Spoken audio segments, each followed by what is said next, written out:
What's up? This is John Coffey. Um, Obviously, you can tell by the title what this video is about, but and I know that I said at one point in time that I wanted to tell everybody in person my testimony, and that is that's still what I really would like to do, but not being in Kentucky anymore, 80% of the people that I want to hear my testimony, I'm not going to have a chance to tell them in person. Most of you are in Kentucky. Um, so I decided that before it's too late and before God calls me home, I just want to make sure that I get my testimony out there, the whole thing. The majority of you will not make it through this, and that's fine. I hope one day you'll come back to it. If you can't make it all the way through it, maybe you'll watch it another day. Or maybe God will bring you to a place that you're like, you know what? I want to hear a real testimony because this is a real one. I was born in Hayesville, North Carolina. Real quick cut. I was raised in North Carolina, not born in North Carolina. On with the video. And in Hayesville, North Carolina, one time I went to a revival with a buddy of mine, and the revival was held in a grocery store uh, next to the Baptist church downtown. It was an old grocery store that they had gutted, and I don't know who held the revival, but there was, being from the mountains in Kentucky, or being from the mountains in North Carolina, that was the largest group of gathering of humans I'd ever seen in my life. So it was big, and in my mind today, it still is a big revival. Um, and in that revival, they called all the kids to come forward who accepted Jesus Christ as their Savior. And I went forward, just like a lot of other kids. And I was serious in my mind because I was raised by a godly mother. I was read the King James to at night. I wasn't read, the Berenstain Bears, even though I knew they existed, and I'd read their books before, and I read at school and stuff like that. But at home, Mom read the King James to me, and that pride of telling people that I was raised in a Christian home and I always knew that God existed would definitely come back to bite me in later years. And I really didn't know what I was getting into. But what I had done was shine a big spotlight on top of my head. And my sin found me. And most of you don't know that I, when it comes to anything, try to take it to the fullest extent. And I did the same thing with sin. I tried to find any way that I could to experience every single bit of it. I figured that if I was going to do it, I might as well do it wholeheartedly. And after moving to Kentucky, which we thought was going to make it easier on our family, it made it harder. Being an alien in a state makes it a lot harder on a teenager. And we barely had money. Obviously, we didn't have money for the nicest clothes or the coolest clothes or, all that stupid crap that goes on up there. But, and I'm not trying to blame anything or anybody. I found a group of friends that I still love to this day, and I will till the day that I die. I actually do know what love means. But there was a point in my teenage years that I just said, I don't care. And that was another term that throughout my life, over and over again, would hurt me more than anything else. I don't care. So I told God and I told myself that I was going to do whatever I wanted to do, no matter what, because I thought that God didn't care about me anymore. So I ran from Him. I thought He wasn't taking care of us. I thought He just put us down here to just try to survive. So I ran from Him. I wanted to be away from Him. And so that's how I went through life for the next 20 or 30 years. And I found out through everything. Every single time I made a huge mistake, every single time I got hurt or I was in a position where I thought everything was about to come to an end, I turned around and I realized that God was still there every single time. When I was 8 years old, during the blizzard in 1993, or whatever year it was, I fell into the ice at Truett Camp in the middle of the pond and had to break my way to the edge. There was a man, Mr. Truett, that picked me up out of the snow, but God was there. When I was in boot camp and fell from a climbing rope, and I told myself I didn't want to be held back, I got back on there and felt the electricity going through my body. God was there. In Iraq, when bullets were whizzing over top of my head and I thought maybe one of these could just happen to slice my brain wide open, God was there. When my accident happened and I thought that I had no idea how I was going to come out looking or feeling or being. God was there. Look at me. I'm killing it. When I married my first wife, and she left me because honestly, we were too young to be getting married. There was a lot of people right about that. God was there. I pitched a fit, I kicked and screamed, but God was there. When I met Heidi, and during that time frame, I made the worst mistake of my entire life that had nothing to do with Heidi, but it happened. And I thought that she was my purpose for living, and then she abandoned me and left me for dead. I pitched a fit. I threw a little fit. And in the middle of that, on the night of July 24th, 2018, I finally got scared. And it took 30 years, or almost 30 years, or I just say over 30 years of my life for me to finally get scared. And I'm not talking about worrying about what's going to happen tomorrow or whether you're going to be able to sleep tonight or whether your job's going to be there. I'm talking about scared of hell. Of the fact that hell is a lake and that it's bottomless. And that whenever the end comes and judgment comes and we're all judged by the Ten Commandments, I would be guilty because I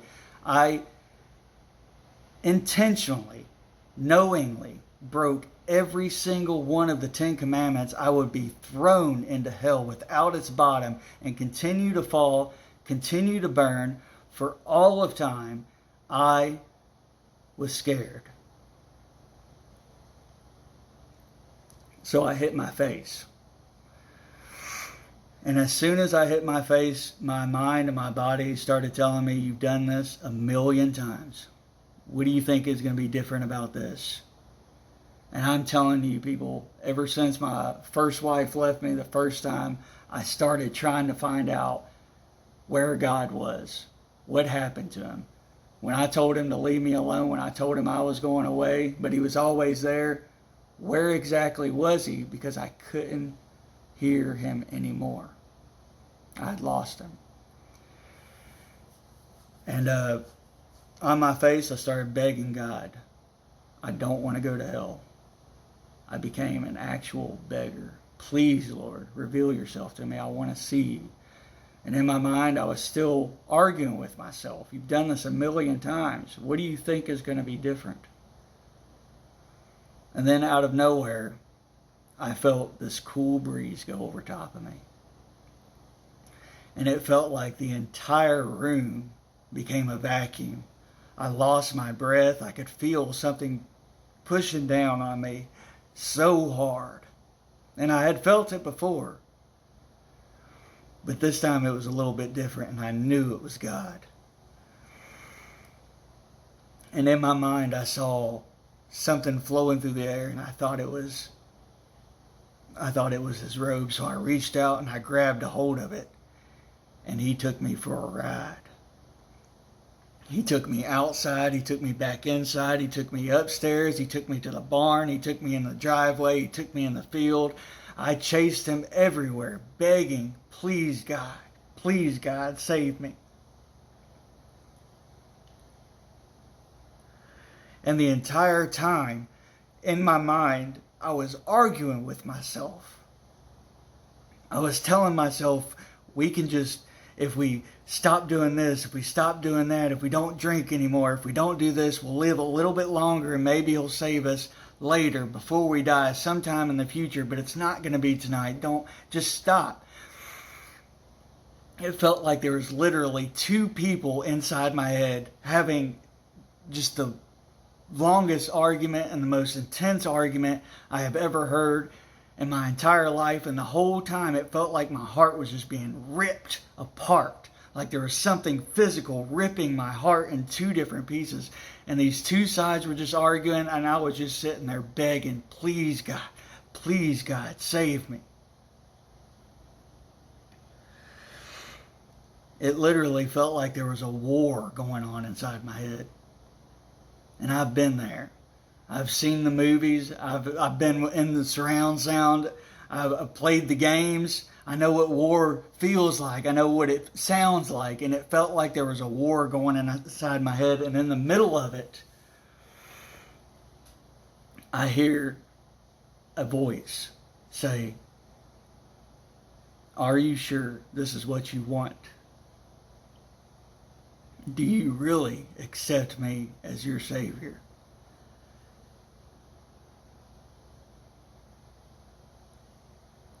And in my mind I said, yes. And it replied, then let go.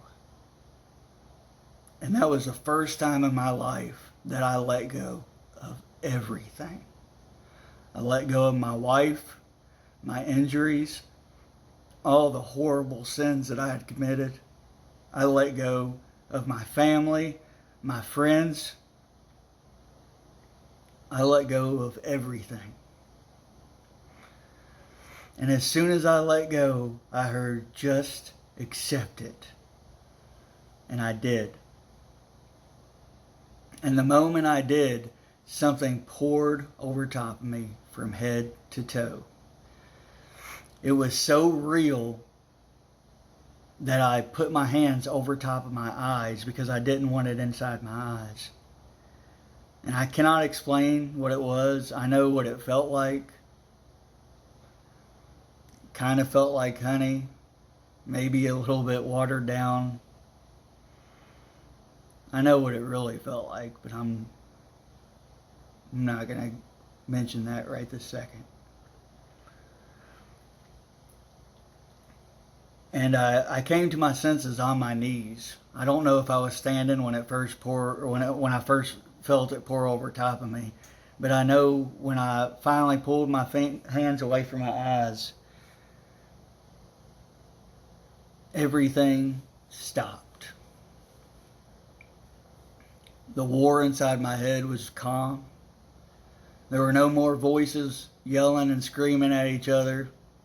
My heart, which I forgot to mention that when I said accept, or that I did accept it, it felt like it bursted open and it was pouring inside of the cavity of my chest. And I would try to go back and re-put that in there, but I'm not going to record this again. So it felt like everything stopped. My heart quit flying and beating and ripping in two. And I was just as calm as could be. And it took me a few minutes. I mean, I'm pretty hard-headed. It takes me a while. I mean, I don't consider myself stupid. I'm a little bit slow, maybe. Takes me a little bit to figure out what the joke is or whatever. But it took me a few minutes to realize that on July 25th, 2018, at 2:30 in the morning, God saved my soul. And I mean, the first thing I had to do, I wanted to tell my wife. She didn't answer. I wanted to tell my pastor, but it was 2:30 in the morning, so he didn't get to hear it first. but I had to tell somebody. I didn't want to wake up my mom at 2:30 in the morning, but I called Mom. And I told her, you're a witness because I know I'm going to doubt. And I'm not kidding. While I was talking to her, in the back of my head, I started hearing this. Are you sure? And it got louder and louder and louder, to the point that by the time I got off the phone with Mom, it sounded like somebody was right beside my head. You don't deserve it, and I didn't. And I'm not going to sit here and tell you all that I've been perfect ever since. Some of the biggest sins that I've made have been afterwards. I'm not going to sit here and tell you that life has been peachy and grand ever since then, that my wife came home and we just had the most awesome family on the face of the planet and everything was roses and candy canes. It's not what the Bible says. And that's just not reality. The only thing it means is that when I die, I know for a 100% fact that I'm going to heaven. And I'm not here to try to tell you that your salvation has to be similar or anything like it. I'm not trying to tell you that mine's better than yours or whatever. I'm just simply telling you that you can know for a 100% fact where you're going to go when you die. For 30 years, I didn't know. For 30 years, you can ask my wife, she won't lie about this. She'd be stupid to lie about this. But for 30 years, I wasn't sure. She knows I wasn't sure because I talked to her about it a million times. But you can know for a 100% fact, and you do know. You honestly do know. When you're alone at night and your wife or husband or kids aren't around or mommy or daddy's not on the phone, when there's nobody around, you know where you're going when you die. And that's all I want you to think about. If you're not going to heaven, then I want you to start thinking about it and get serious about it. Because God is real. And the word ignorant only means that you don't know yet. And if you're ignorant of God, you will know before all this is over with whether God is real or not. You will. I just don't want you to be standing before the throne when you find out. Or kneeling, rather, because you won't be standing. So for those of you that have made it through this video, if you comment down below, this isn't I'm not trying to make any money off. This video will never be monetized. Even if the channel, and even if any of my channels are monetized, this video will never be monetized because that's not what this is about. There won't be advertisements before this video, as far as I can help it. But if you comment below in the comments and say, made it, MADEIT, exclamation point, period, whatever you want to put. If you put made it in the comments, then I'm going to send you a free DVD. And the DVD will be whatever I choose. If I send you a DVD about homosexuality, that doesn't mean I think you're a homo. It just means that that's what God, or I thought that God would want me to send you. Or that just happened to be what was sitting around or what I had left over. But if I just want to see how many people actually made it all the way to the end of this. And I appreciate you watching this. And I hope that it gets you thinking. And I'm ready to go. I don't know about you all. That has absolutely nothing to do with being suicidal. I don't have any plans of taking my own life. But I am ready to go. Are you? Are you seriously ready to go or not? Y'all know I love you. And if I didn't, I wouldn't waste my time.